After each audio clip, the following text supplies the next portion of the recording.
Пред ракометниот клуб Астиво е нов предизвик, нов натпревар и нова борба на терените за триумф. Дерби против Куманово, меч и бодови кои даваат можност за прогрес на табелата. Натпреварот од деветото коло на Суперлигата во женска конкуренција се игра во спортската сала Тошарцо во Штип, а ракометарките на Астиво бараат силна поддршка од трибините со цел да имаат ветер во грб за овој за нив важен меч со кој може да прогресираат на табелата.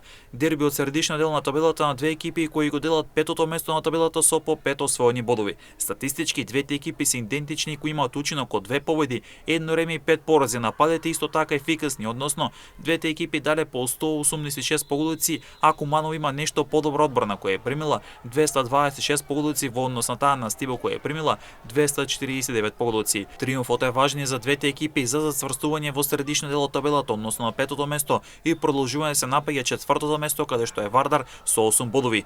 Марија Анчева е најдобар стрелец на Астиво, но воено и во самиот шампионат со постигнати 84 погодици на 8 надпревара, па главен одут за погодици на Куманово е Маријана Силва Азеведо. Интернационалката од Португалија има 50 погодици, таа е всушност шестиот најдобар стрелец во лигата. Токму поради важноста на овој меч, Астиво сака силна поддршка од трибините со цел да може да дојде до својата трета сезонска победа и заедно истото да ја прослави со верната публика.